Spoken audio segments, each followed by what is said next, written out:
और सबसे पहला सवाल अनुजा मैं आप ही के साथ आज शुरू करूंगी, क्योंकि लगातार बीजेपी इस बात का जिक्र करती रही है कि सदन सुचारू रूप से चले, इसकी जिम्मेदारी सिर्फ विपक्ष की ना होकर सत्ता पक्ष की भी होती है।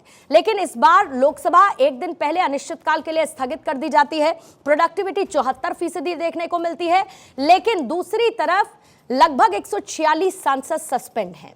ये कैसे संभव और इसको आप किस तरीके से देखती हैं? लेकिन इसी बीच में मुझे एक बड़ी खबर की जानकारी मिल रही है। अनुजा मैं लौटती हूं आपके पास। प्रधानमंत्री मोदी ने लोकसभा स्पीकर से मुलाकात की है, इस वक्त ये खबर मिल रही है।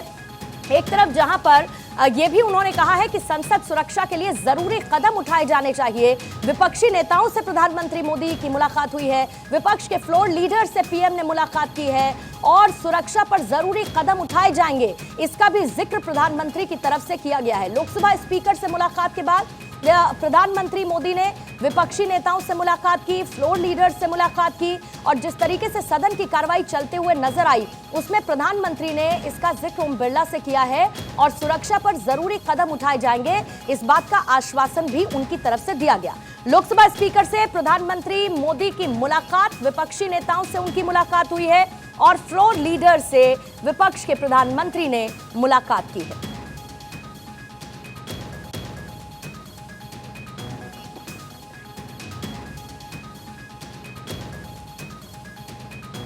और इसी बड़ी खबर के बाद आइए वापस चर्चा की तरफ। और अनुजा, आई होप आप मेरा सवाल समझ चुकी होंगी, क्योंकि 74% प्रोडक्टिविटी, वो भी विपक्ष की अनुपस्थिति में। क्या यही लोकतांत्रिक व्यवस्था है जहां पर हम इस बात की उम्मीद करते हैं कि हमसे और आम जनता से जुड़े हुए मुद्दों पर चर्चा होगी? ये 74% क्या सरकार को सैटिस्फाई करता है?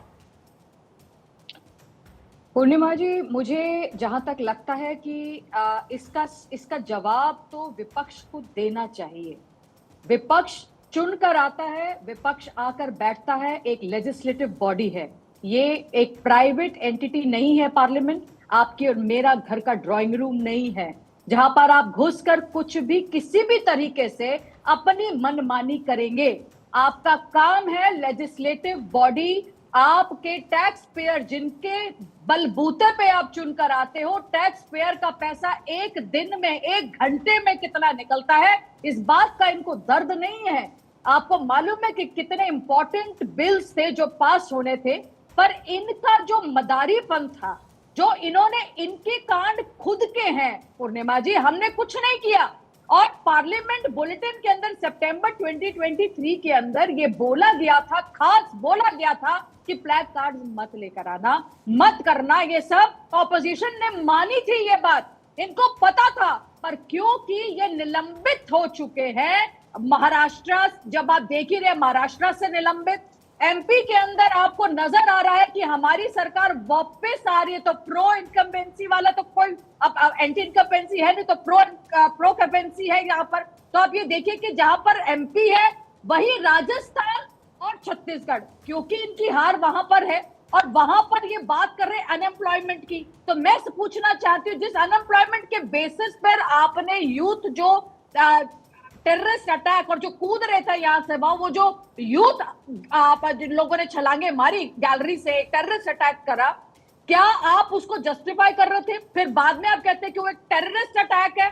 आप देखिए, इनका खुद के ही दो विपक्ष सामने चीजें सामने कॉन्ट्रडिक्ट करते हैं। पहले कहते हैं कि वो एक यूथ है जो अनएम्प्लॉयड है, दूसरा कहते हैं वो टेररिस्ट अटैक था।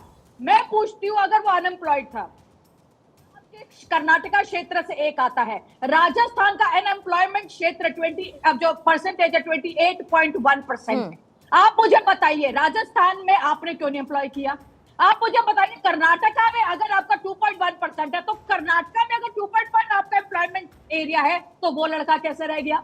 तो आप जवाब दीजिए ना मुझे कि आपका एम्प्लॉयमेंट, आप ही के यहाँ से लोग अगर आ रहे हैं और वो अनएम्प्लॉयड है, तो आप किस बेसिस पे एम्प्लॉयमेंट की बात कर रहे हैं? और अगर एम्प्लॉयमेंट की बात होती तो मैं अभी भाजपा जो है मध्य प्रदेश में, राजस्थान में, इनकी जगह पर छत्तीसगढ़ में कैसे वापस हम लोग वहां पर आ गए? तो ये इनको पूछना है कि इनका ये काम चलेगा नहीं, क्योंकि यहाँ पे सिचुएशन बहुत अलग है। दूसरी, बीजेपी एमएलए इन्होंने पूछा कभी कि आप लोगों ने अपने सरकार में असेंबली सस्पेंशन आपने बीजेपी के कितने कर रहे हैं? आपका सबसे बड़ा एमवीए का 12 हमारे लेकिन इस बार तो अनुजा रिकॉर्ड टूटा है ना, इस बार तो रिकॉर्ड टूटा है ना सस्पेंशन का।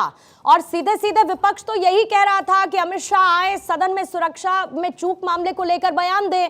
बाहर वो बयान देते हैं लेकिन सदन के भीतर क्यों नहीं देते? विपक्ष यही तो मांग कर रहा था। मैं आपकी बात से बिल्कुल अग्री करती हूं कि जो नियमावली थी उसके विरुद्ध गया विपक्षी सांसद, जितनी संख्या जितनों को निलंबित किया गया। लेकिन वो तो यही कह रहे थे ना कि अमित शाह आए क्योंकि जिम्मेदारी उन्हीं की है और सदन के भीतर बयान दे। मैं इसीलिए ही बात कहने वाली हूँ, आप वो संसद के भीतर बयान दें। ये बात याद है कि एक बारी मॉनसून सेशन के अंदर मणिपुर के ऊपर बहुत बात हुई, मोदी जी आए, ये भाग क्यों गए? सुनते ना, सुनते वहां पे तो अमित शाह जी भी बोले थे ना, तो क्यों भाग गए? तब मोदी जी की बात आ गई। आपका यहाँ पर स्पीकर जो है, जो हमारे लोकसभा के स्पीकर है, उनके पास एक क्रेडिबिलिटी है, क्योंकि जब आप विधानसभा में भी देखते हैं तो वहां पे भी स्पीकर ही निकालते हैं ना। जब स्पीकर की क्रेडिबिलिटी है, custodian of the parliamentary house complex है, आप किस बात पे उछल रहे हैं यहां से? दूसरी बात, आपकी मंशा ही नहीं है कोई भी बिल पास करने की, क्योंकि वो औरतों से रिलेटेड था, दलित से रिलेटेड था, ओबीसी से रिलेटेड था, उनके तो ये दुश्मन है। तीसरी बात, ये यूथ एम्पावरमेंट की बात करते हैं, वहां तक इन्होंने बिल्स को पास करने की कोशिश नहीं करी। चौथी बात, क्या लोग पकड़े नहीं गए? आज पुलिस कस्टडी के अंदर है, रिमांड के अंदर है, क्या पकड़े नहीं गए? क्या एक्शन नहीं हुआ? क्या यहाँ पर अमित शाह जी की बात करेंगे तो अमित शाह जी तो बात तब करेंगे ना जब रिपोर्ट आएगी। जो लोकसभा स्पीकर है उन्होंने इसके ऊपर ऑलरेडी बात हो चुकी थी, एफआईआर हो चुकी है, यूएपीए के अंदर बात हो चुकी है।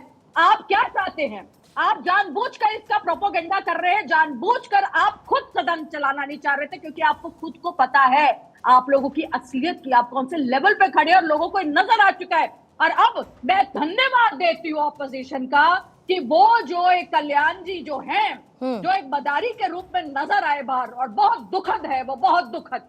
और ये कहते हैं कि इन्होंने वाइस प्रेसिडेंट, आपने वाइस प्रेसिडेंट को किया, आपने प्रेसिडेंट को, हमारे प्रधानमंत्री को। मैं एक बात बेस्ट कहना चाहूंगी लास्ट में, आप एक बात ध्यान रखिए, वाइस प्रेसिडेंट, प्रेसिडेंट और हमारे जो प्राइम मिनिस्टर हैं और लोकसभा स्पीकर और राज्यसभा के जो स्पीकर रहे हैं, आप ये जो है ये किसी पार्टी से बिलोंग नहीं करते, ये आप ही के हैं, आपके कॉन्स्टिट्यूशन का हिस्सा है। जैसे ठीक है अनुजा, मैं आपका पॉइंट समझ गई, मैं आपका पॉइंट समझ गई, लेकिन विपक्ष तो यही कह रहा है ना कि उन्होंने किसी पार्टी बिलोंगिंग ना होते हुए बिहेव ही नहीं किया। उनके अपने तर्क नजर आते हैं। डॉक्टर विवेक से मैं जवाब ले लेती हूं जिन बातों का आपने जिक्र किया। डॉक्टर विवेक, प्रधानमंत्री ने डे 1 ये कह दिया था जब मॉनसून सत्र की शुरुआत हो रही थी, विपक्ष से मेरी अपील है कि अपनी हार की खींच सदन में ना निकालें। लेकिन क्या विपक्ष ने यही किया है?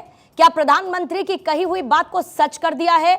और विपक्ष की क्या जिम्मेदारी नहीं थी कि संसद में महत्वपूर्ण बिल पर चर्चा के दौरान मौजूद रहे और जनता से जुड़े हुए मुद्दों पर अपना सहयोग दे? देखिए, भाजपा की जो प्रवक्ता है उनका वक्तव्य मैं बहुत शांति से सुना। उन्होंने क्या कहा और कितना कॉन्ट्राडिक्टरी था वो मैं अभी उस पर नहीं जाता। पहली बात मैं ये कहता हूं कि सदन चलाने की जिम्मेदारी विपक्ष की है, उससे ज्यादा सत्तारूढ़ पक्ष की। मणिपुर का जिक्र यहाँ हुआ। मणिपुर में 2.5 महीना हिंसा चलने के बावजूद भी हमारे प्रधानमंत्री कुछ नहीं बोले, वो बाकी सब विषय पर बोलते।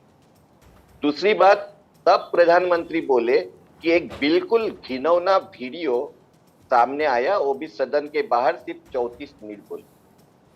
हमारी मांग इतनी ही थी कि प्रधानमंत्री संसद में आके मणिपुर पर बात करे, मणिपुर पर वक्तव्य दे।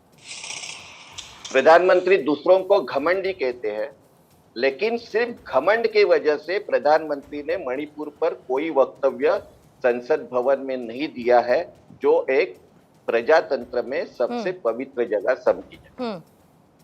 वही बात हुई